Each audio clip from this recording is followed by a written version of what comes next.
a fun Tuesday, and there's not much happening on our family compound.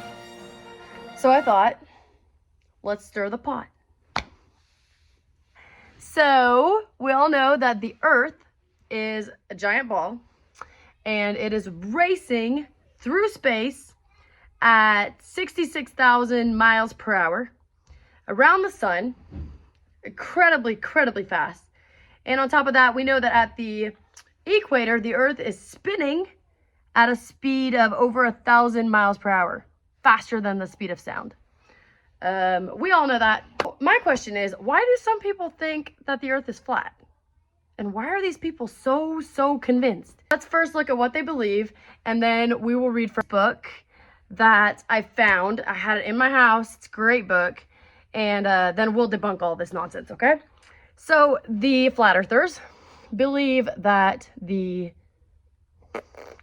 Earth is a flat surface covered by a dome, which they refer to as the firmament.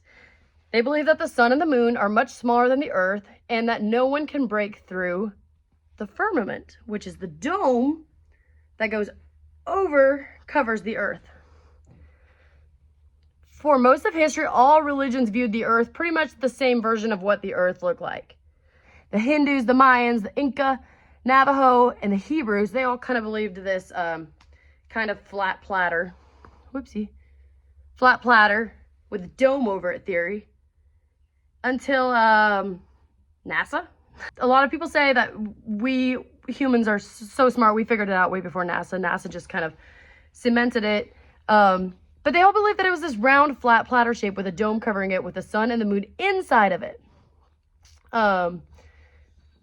So the round Earth model of a spherical Earth narrative was cemented in the 18th and 19th centuries alongside global navigation, industrialization, and space agencies. NASA, which was only founded in 1958, reinforced and fabricated this evidence to maintain the globe model. It wasn't until the last few hundred years that we humans became smart enough to realize that the flat earthers with a dome shape firmament just had a way too simple theory, and that the truth is that we are living on this spinning ball, spinning on its axis and being hurled through the air around the sun.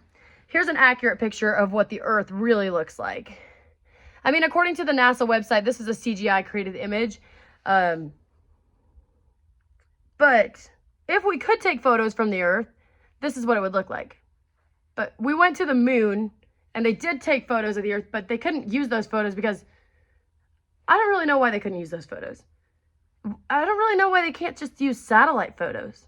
Why are all the photos of the Earth CGI photos? Anyway, let's move on. It's a wonder that we haven't flown off of this spinning ball yet. By the way, when humans finally got smart enough to realize that the Earth was round, they soon after realized that the Earth wasn't created by a god at all, but by a big bang. I don't know. That one seems like a stretch to me.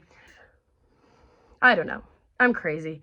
Anyway, the Bible says that God created the Earth, and as for me and my house, we believe the Bible, and that's enough for me. Here's the flat Earth map. What I found is that the north is in the center of the map, and the south is Antarctica, and it stretches all the way around the perimeter of the Earth.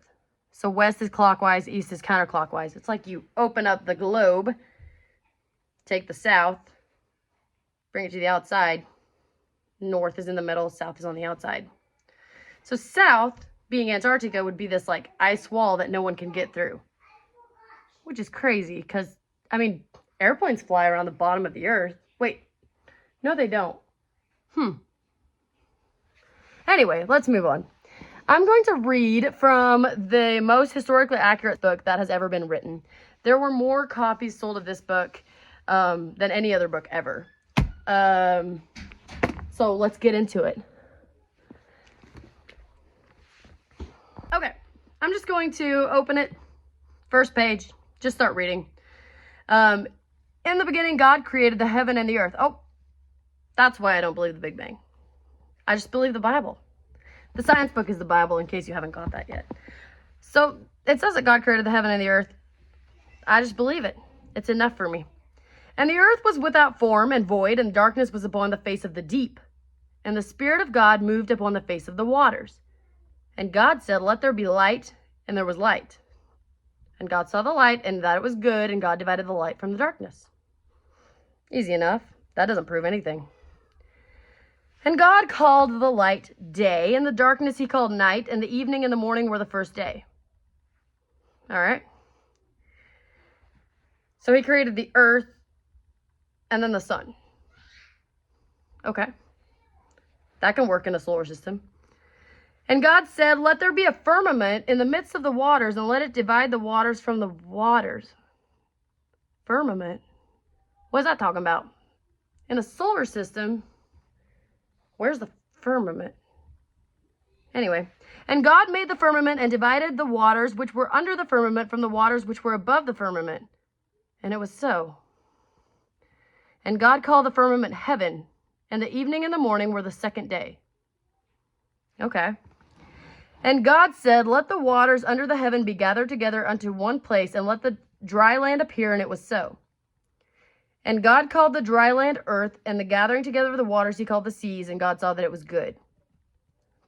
So it seems like on the outside of the firmament, there's just water. And on the inside of the firmament, there's water and air, dry land and seas. And God said, let the earth bring grass, and herb yielding seed, and the fruit tree yielding fruit after his kind, whose seed is in itself upon the earth. And it was so. And the earth brought forth grass, and herb yielding seed after his kind, and the tree yielding fruit, whose seed was in itself and after his kind. And God saw that it was good. And the evening and the morning were the third day.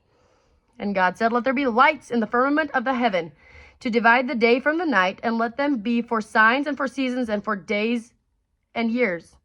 Lights in the firmament of heaven. That kind of makes sense with a flat earth theory.